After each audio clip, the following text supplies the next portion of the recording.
Hi, friends. I hope you're doing really, really well. I wanted to pop in and talk to you about three things.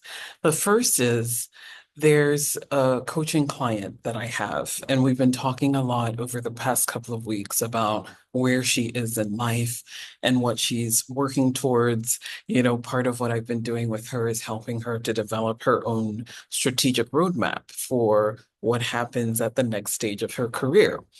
And in one of our conversations, she was talking about how difficult it is, and she's noticing a pattern that at every stage of her life where she's ripe for promotion or ready to move to the next level, something always happens. So every advancement that she's ever had in her life has been characterized by trouble or scandal or wahala, as we say in West Africa, problems. And I listened to her thoughtfully, and I had this response. And I just feel like it might be a blessing to some of you who may be watching me right now. Every good thing that comes to us is often preceded by some bad stuff. In fact, in biblical scriptures, for those of you who believe the Bible is truth, Psalm 23 says that God prepares a table before us in the presence of people who don't even like us, enemies.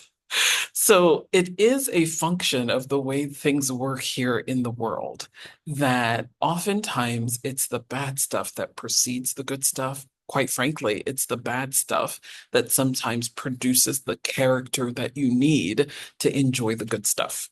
So that's thought number one that I wanted to share with you. Don't be surprised that things are going somewhat bad or somewhat horrible, or you're having conflict or trouble. It's the trouble that births the character, the skill that you need in order to enjoy success. Good things happen on the other side of some bad things that you have to push through. So instead of lamenting about why don't we make a plan? The second thing I wanted to share is for those of us that are super spiritual, and I consider myself a believer. I believe in God. I gave my life in faith to Christ several years ago. So I believe God with all my heart, and I try to do right by what I understand of the scriptures, right? One thing that I've noticed with some of the women that I've mentored or coached is that sometimes we can be so over spiritual that we are of no good. And I've caught myself in that trap before, that sometimes before you take one step, you want to hear two trumpet sounds, you want a prophecy, you want a physical confirmation, you want to have a dream, we put so many layers of stuff on what could be a simple decision. So, my second point is that sometimes you're not under spiritual attack, you're just underdeveloped.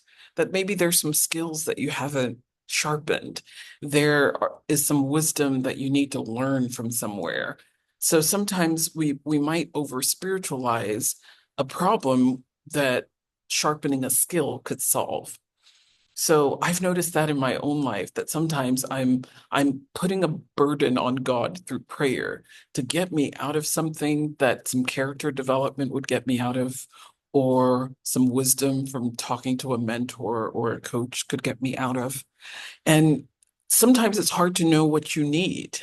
And so if this resonates with you, maybe this is what you need to hear, that it's not everything that happens to you is a function of you being under spiritual attack or someone, doing you wrong. I remember I was doing a training for a client, and there's a woman in the room that got up and said, "Oh my God, I didn't realize that I made this mistake. I've been praying against the witches in my family, the demons in my village, and all I needed to do was change my behavior in this one way, and this thing would be solved."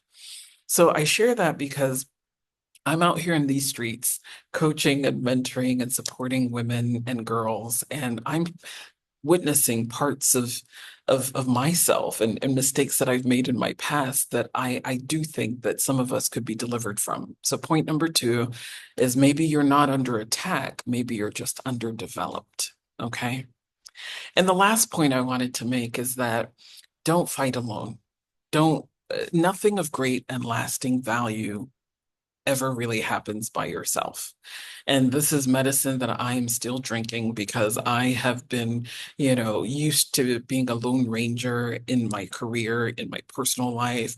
I had to learn how to look after myself at a really young age. I got responsibility for younger siblings when I was relatively young myself. So my default nature is, let me do it.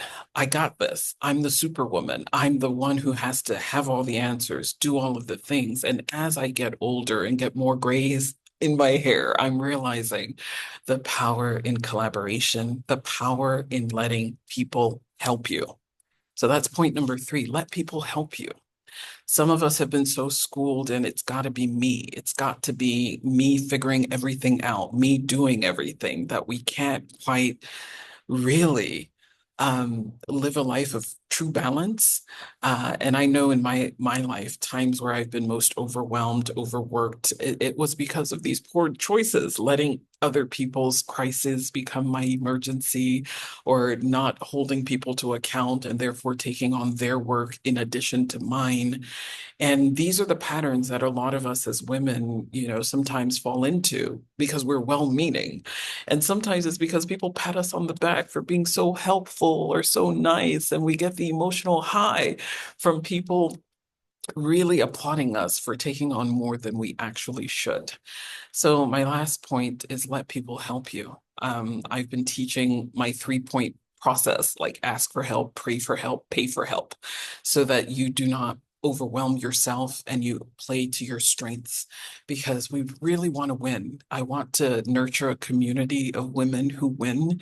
And to do that, we can't be as exhausted as many of us are out in these streets. So I hope these 3 tips help you. And I hope that you, if you haven't heard yet and you're not aware, might consider joining us for our Standout Women's Leadership Retreat. In 2025, we're doing this retreat both in Ghana for our West Africa leading ladies, and we're also doing it in East Africa, in Kenya, for our East Africa leading ladies. So if you want more information about this, send me a message or email us, standout@leadingladiesnetwork.org. Until next time, my friend, stay well and stay leading. Mwah.